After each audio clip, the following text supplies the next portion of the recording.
Good, showing my screen with you and then we'll move ahead. So we had completed all the long-term sources of finance. We had seen its advantages and disadvantages from the perspective of the company or organization which is raising this finance. Now today we'll look into finance. Now generally the short-term sources of finance are having some maturity up to 1 year. So within a 1 year, you will try to liquidate all the money you have received from the sources of finance. Now here in this case, this might not be a very plain agreement like, one party is giving the money to another party.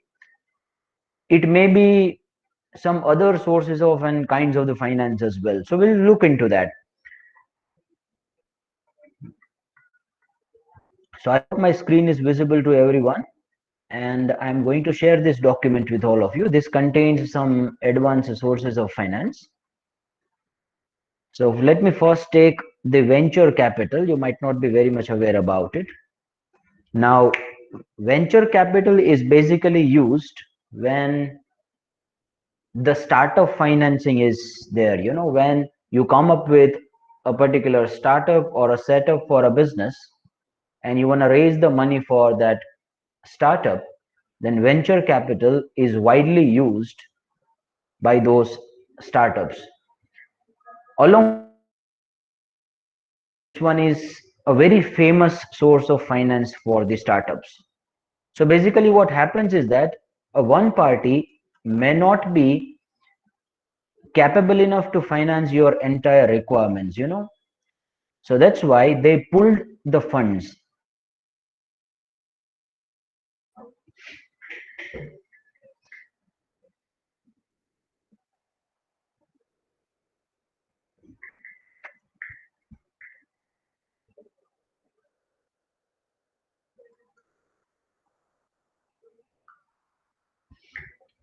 So say there are various companies, and one company might not be able to finance your entire startup. Otherwise, they would be in too much of risk. If your startup does not work, then they will be in the what do they generally do is they pull the funds from the various sources. So there is one venture capital which is established.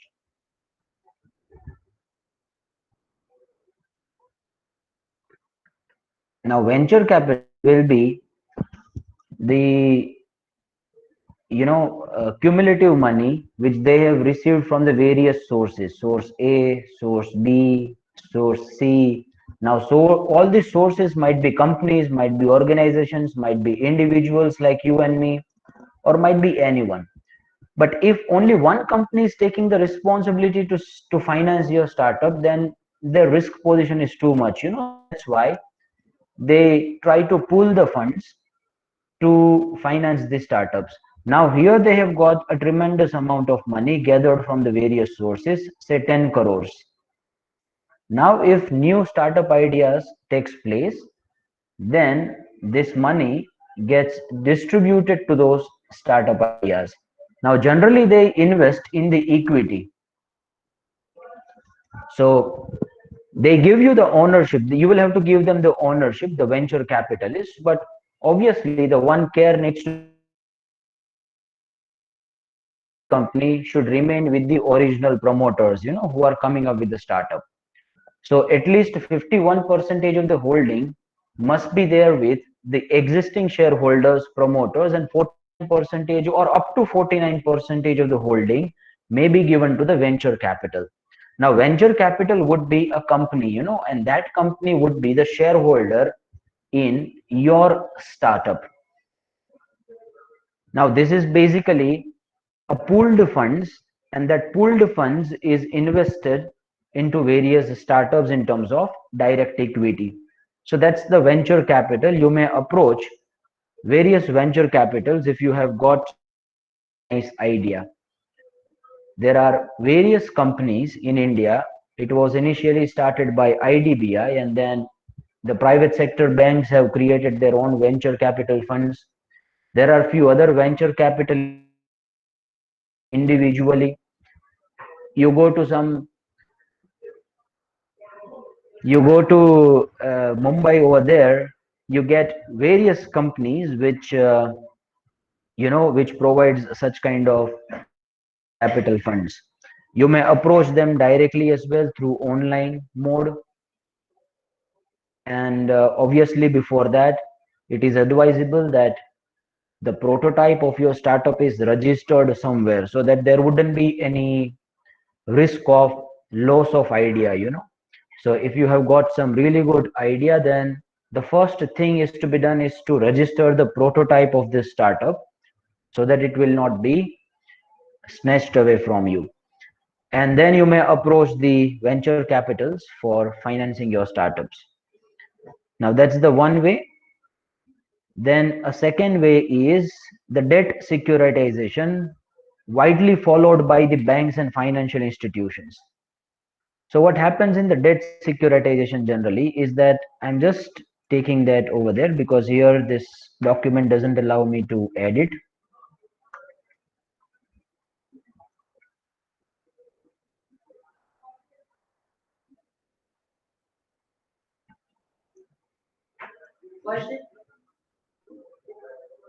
So here we have got this.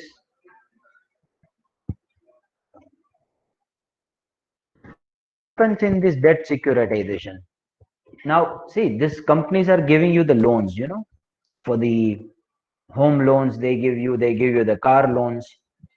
Now, for you, it's a loan, but the companies which are issuing the loan, they will be recording that on asset side, right?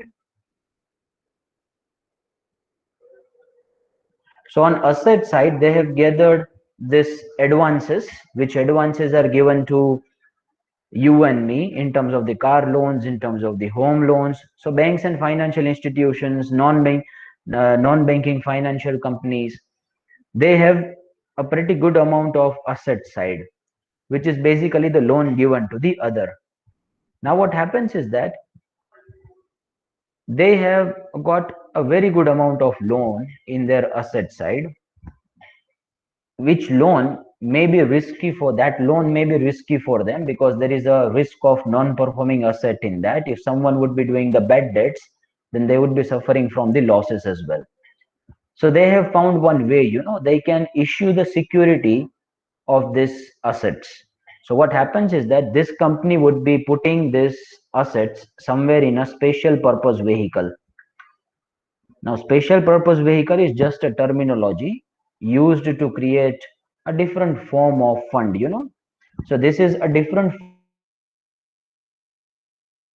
part of this fund, the loans of the company.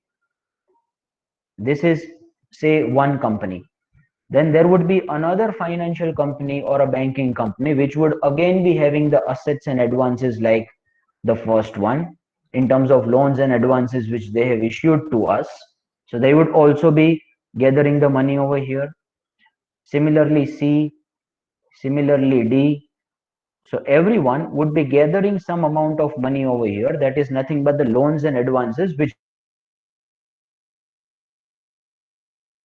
Now, once this totality of asset, the total of asset is gathered, then you may issue the security out of it. Say the fund, the assets which are forming a part of this fund are valuing somewhere around 100 crores.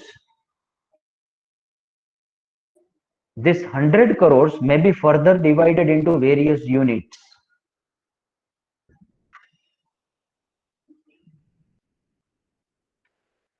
Say each unit would be costing 100 rupees. So there would be how many number of units? 1 crore units. Now investors would be asked to invest in that fund.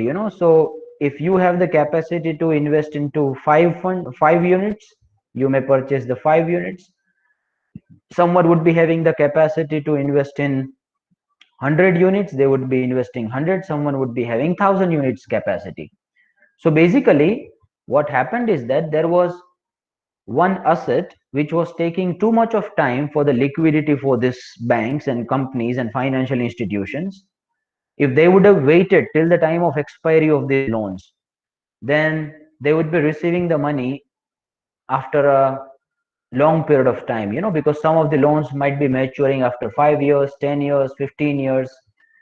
Generally, the home loans are having the tenure of somewhere around 15 to 30 years only.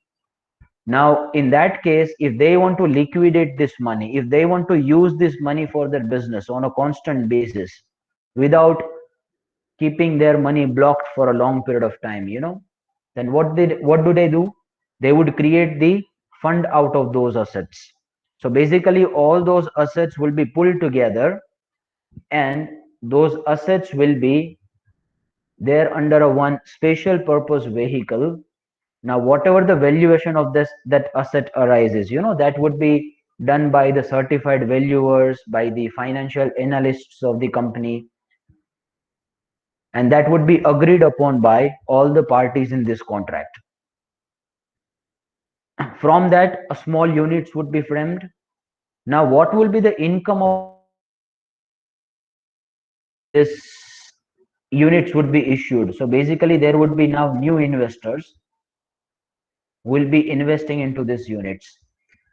So all the installments which are coming from the loan, all the kinds of return which banks are generating from the loan, might be in terms of the interest or penalties or everything related to that loan.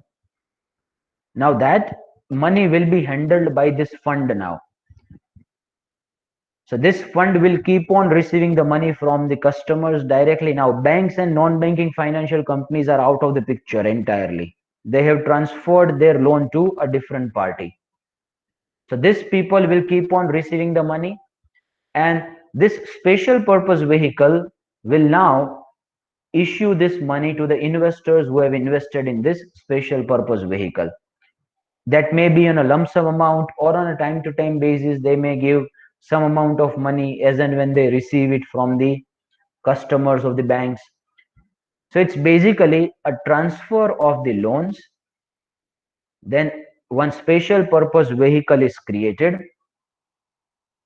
That special purpose vehicle will have its own units where the investors can invest, and these investors will get some amount of lump sum money, or on a gradual basis some amount of money, as and when this fund receives the money from directly the customers. Is it clear? This is called as the debt securitization.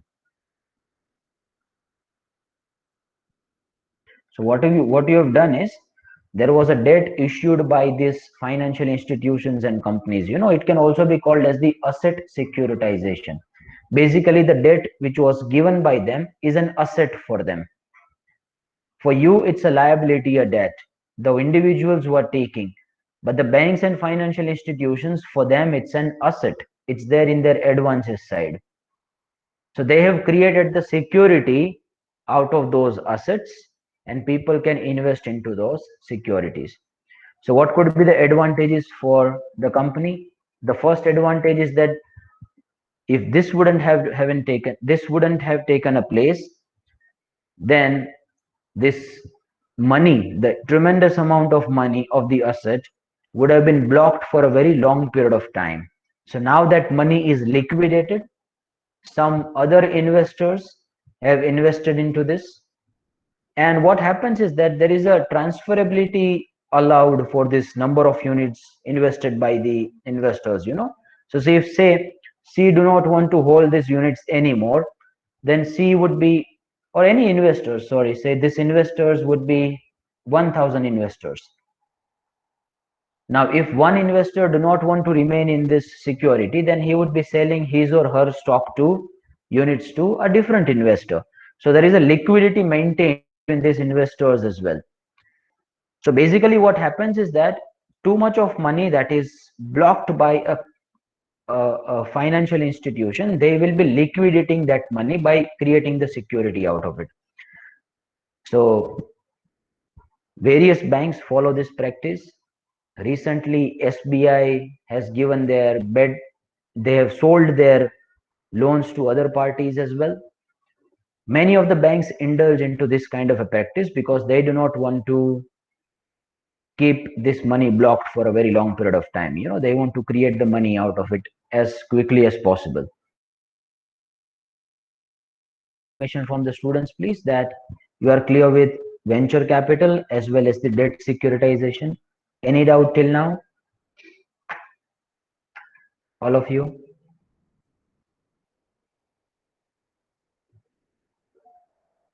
Okay, received it from Veronica, Mr. Deepesh, Himali as well, Titli too. Nice to see that. Let's move ahead.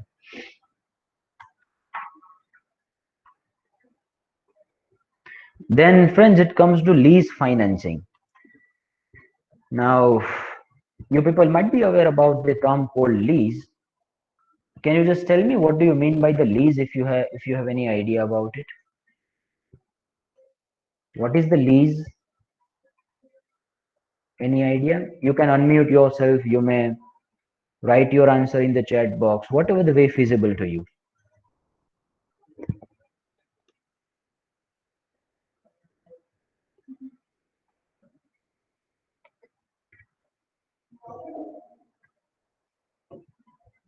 So lease is mostly in context of any sort of property where one person owns that property and then rents it over to the other person, and the other person in return pays the money for leasing that property at the specified period that is agreed upon. Very true.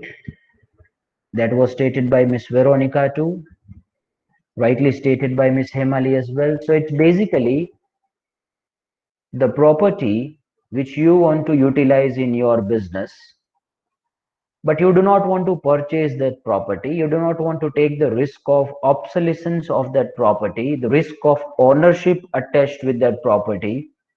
Then what do you generally do is you take it from the lease. Now there are basically two types of lease. One is the operating lease, and another one is the finance lease. Now, in a layman's language, the finance lease is basically for a very long period of time. It covers almost, major portion of the useful life of the asset.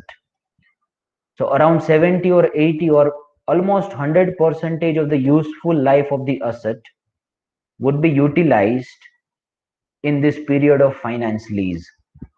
An operating lease is basically for a very short frame of time in which the installments of operating lease would be paid by the leasee to lessor.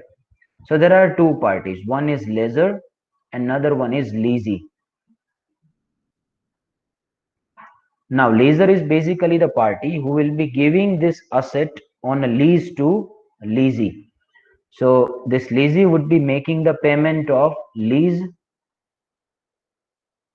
and lessor would give this asset to a leasee if it is for a short frame of time, operating in nature, then it is called as the operating lease. If it is for a very long frame of time, covers almost entire useful life of the asset, then it is called as the finance lease. Now, let's just check the differences between the two, and then we'll move ahead to other forms of this lease agreements. So in the finance lease, my friend, the risk and reward incident to ownership are passed on the leasee. The lessor only retains the legal owner of the asset.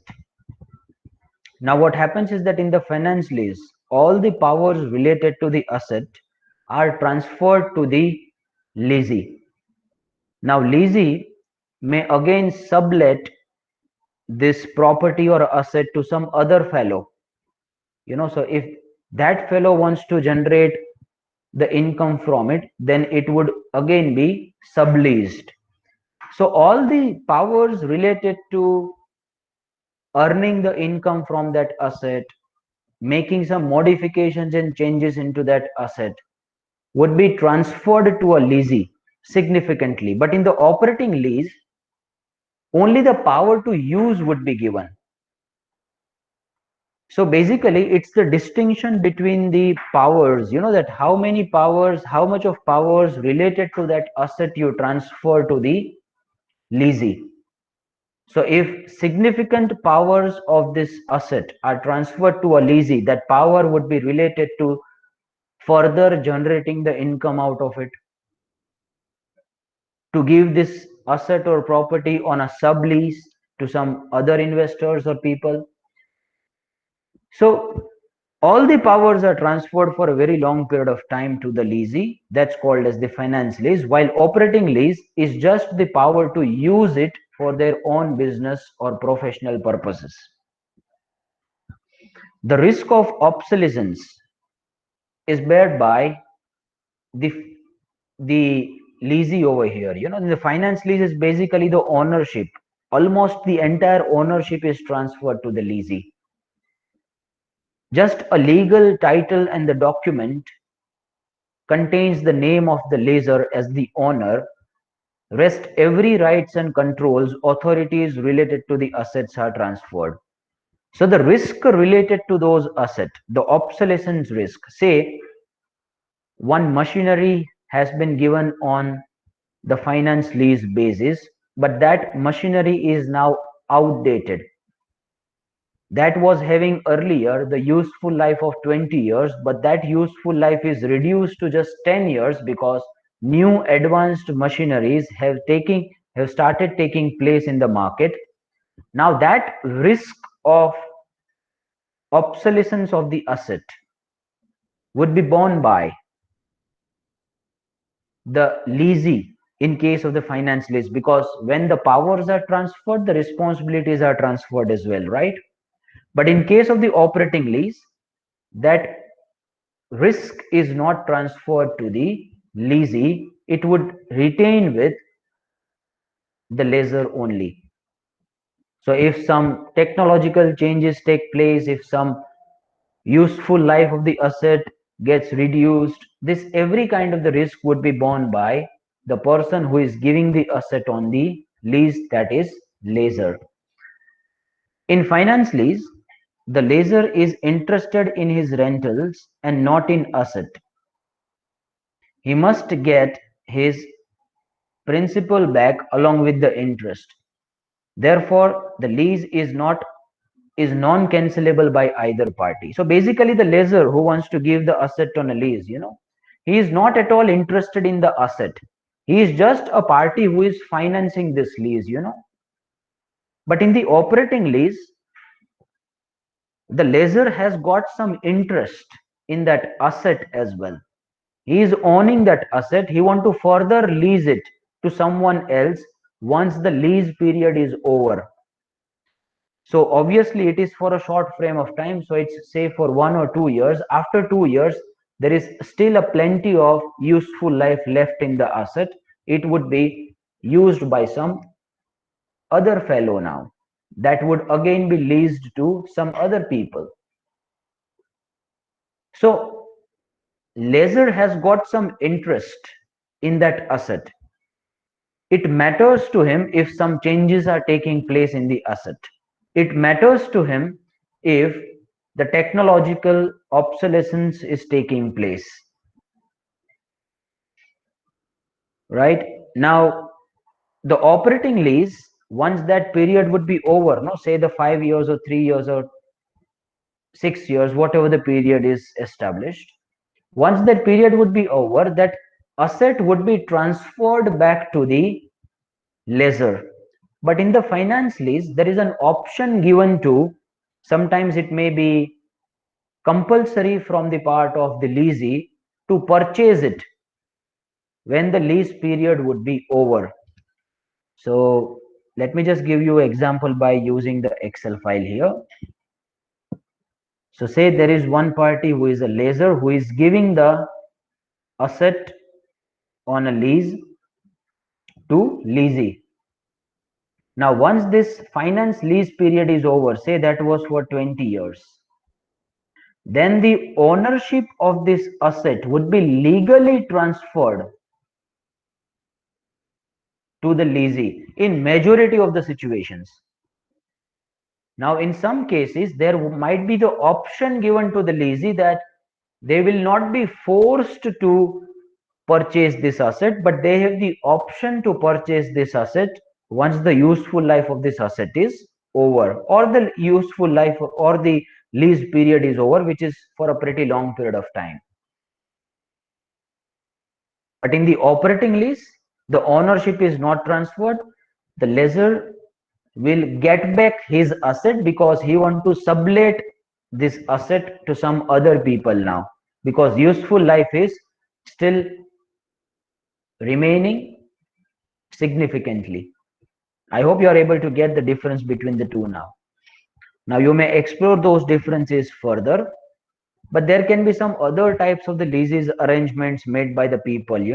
One of those arrangements, which is again very famous for financing the assets, specifically in the manufacturing sector, is the sales and lease back transactions. So what happens generally, I'm just giving you the example. Say there is one person called Mr. Ronak, then there is another person called, say, Miss Hemali. Now Mr. Ronak wants to use this asset, but he do not want to bear the burden of the ownership related to that asset. So what Mr. Ronak will do is, Mr. Ronak will first sell it to Hemali. So now who becomes the owner of this asset? Hemali becomes the owner of this asset because Hemali is the owner on the paper. Now Hemali would again give this asset on a lease. So who becomes the lessor? The lessor becomes the Hemali. And who becomes the leasee? Mr. Ronak becomes the leasee. Now some people would be like, you have again taken the asset on a lease. What was the requirement of doing such kind of things? Can someone try to see the broader picture? Can someone try to analyze this arrangement? What could be the potential reason why Mr. Ronak wants to do it? He wants to use this asset. He would have owned that asset, no? Why he is selling that asset first to Miss Hemali, then again taking that asset back on a lease, and then he is using it? Why such kind of arrangement? Try to analyze this. What could be the reason behind it? Anyone? So one possible reason could be when you own a property, your money is blocked. But and also there are other expenses. But when you sell it to someone and then just lease it, the cost is lesser. Yes, you cannot say the cost is lesser, but the earlier statement you have used was right on the point. Mr. Ronak do not want to keep his money blocked in the asset. If he would have owned that asset, then his money of say 10 lakhs would have been blocked there. That was of no use, obviously, and being a finance student, we are aware about the time value of money. If this money would be used further into the business and professions, it may generate a very good amount of return from there. So rather than keeping this money blocked in that asset, let's sell it to some other fellow who wants some stable source of income. Now in this case, Miss Hemali wants one stable source of income. So basically for Miss Hemali, it's an investment. So Hemali is purchasing it. She is investing into that asset and she will receive lease rentals on it. Number two, the risk attached with the ownership is also transferred. When I use the word risk attached with the ownership, that means the risk of obsolescence, the risk of damage in the asset, the risk of loss of asset, the risk of the damage due to fire, due to natural calamity. Every such sort of a risk is attached with the ownership. Who is the responsible party for this? The owner of the asset. Now that ownership is transferred to Hemali, so risk of ownership would be borne by Hemali. Number two, Now there can be a specific agreement entered by Hemali which tells that, some of the responsibilities might be given to Mr. Ronak, but that depends upon agreement to agreement which they enter. But the risk of ownership may be transferred because of this. The risk of obsolescence is also transferred to Hemali. Say after 3 years, this asset is no more reliable, no more productive in terms of the technology, in terms of the new advancements taking place in the market. Now, if Mr. Ronak would have purchased and kept that asset, owned that asset, then he was responsible related to that, the risk of obsolescence due to the technological advancements. He will have to purchase some other asset now, and there is a possibility that the salvage value would also be pretty less, because now the market use of this asset would be very less because people would have moved to some different technological advancements. So that is the reason why Mr. Ronak wants to do it. So that is called as the sales and lease back transaction. Then it can be a leveraged risk lease as well. So there is one more party which is basically, the financer of this asset. When I say leveraged lease, that means in a simple manner, we people have got that there is a lessor and then there is a leasee. Now lessor is basically the owner of the asset. Now what happens is that the lessor is also taking the loan, and that loan would be somewhere around 80 to 100%. So it is almost financed by the money from the banks and financial institution.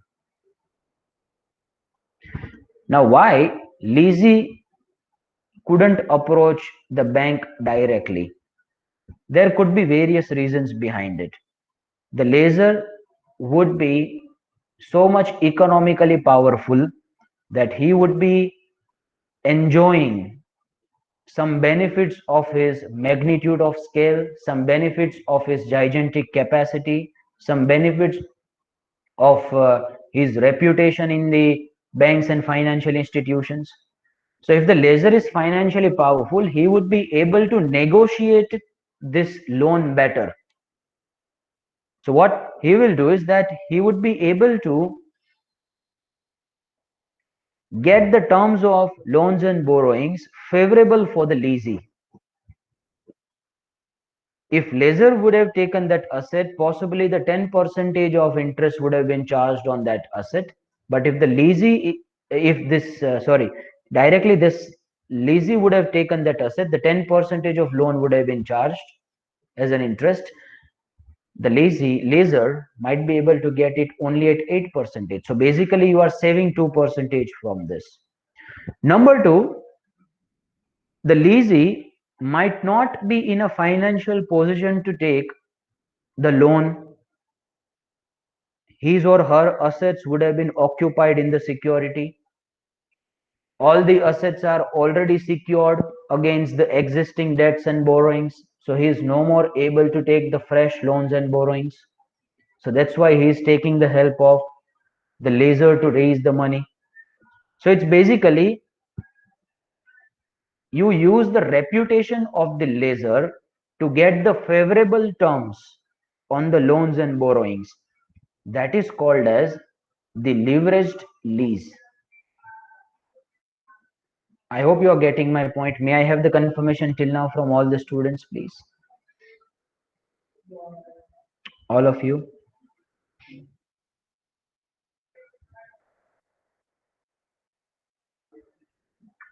Good. Thank you so much.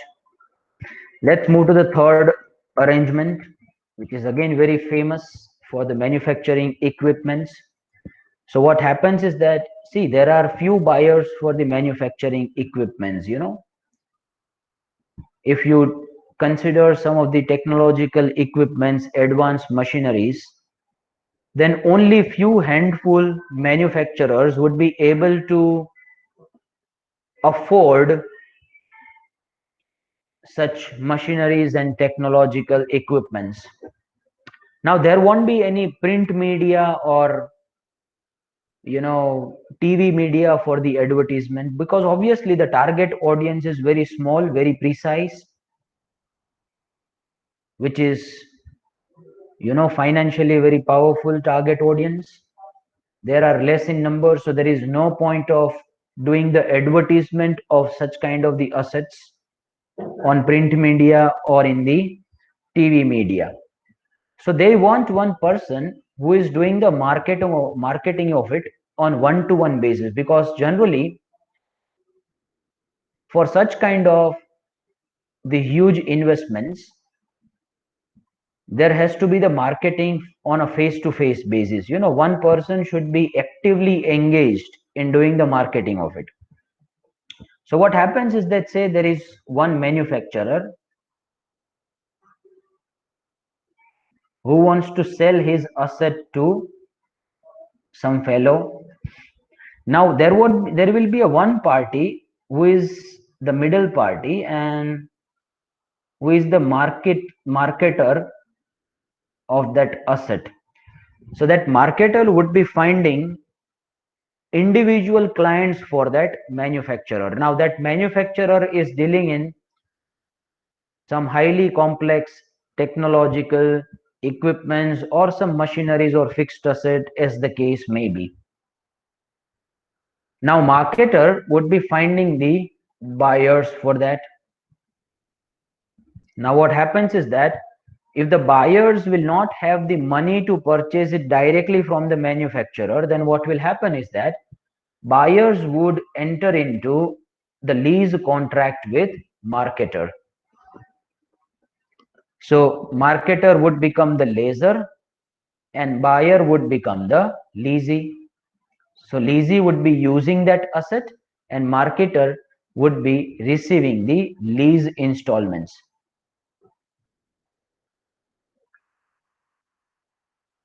Now what will happen is that marketer will have to purchase it from the manufacturer, no? If marketer wants to give it to the buyers, but they may not purchase it. There would be an agreement between the manufacturer and marketer as well, that whatever the lease rentals you are getting from the buyer, you will be just transferring those lease rentals to us as on a hire purchase basis. Let's consider it as we have done the sale of this asset to you on a hire purchase basis. That means on an installment basis.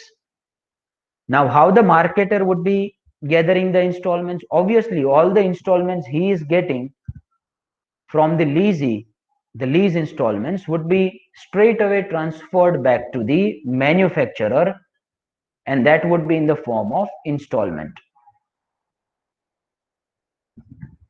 Or there may be an agreement where the ownership of that asset would be with the manufacturer, but marketer would just be collecting the money from the ultimate buyers and would be transferring that money to the manufacturer for the lease. Now it may be a finance lease for a long period of time. The entire useful life of the asset might get over once the lease period would be over. So once this manufacturer would get back that asset will no more be having any useful life remaining. I hope you are able to understand this kind of the arrangement that is called as the sales aid lease. Then the lease can be close-ended and open-ended, which is basically the distinction of the option given to the leasee. So there is one lessor and there is one leasee. Asset is given by the lessor to leasee and lease payment would be made by leasee to lessor. Now once the lease term would be over, say after 10 years, if the leasee is obliged compulsorily to purchase back the asset, then it is called as the close-ended lease. Why close-ended? Because he will be forced, it is imposed upon him to purchase this asset once the lease term would be over. Or if it is open-ended, then the option may be given to the leasee to purchase it once the lease term would be over. So if the option is given to you whether to purchase or not to purchase, then it's the open-ended lease. But if it is mandatorily enforceable lease, then it is called as the close-ended lease. I hope everyone have got this. So it's basically how you give the option related to the purchase. Then we may come to the short-term sources of finance. There are few other sources of finance as well, specifically related to, you know, the crowdfunding, the seed finance. I'll also take those finances into account. But I guess it's already 9:40, and you might be having the next lecture as well at 9:45, 9:50. So we'll not be stretching it much for the day. We'll be completing the remaining portion of the source of finance in the next session. May I have a confirmation from the students, please, that you are absolutely clear with everything we have discussed till now?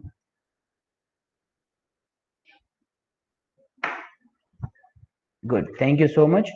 I'm just circulating this document with all of you in the Google Classroom. Please put your enrollment number as a mark of your attendance. That's it from my side for the day. Thank you so much. Bye-bye. Take care. Sayonara.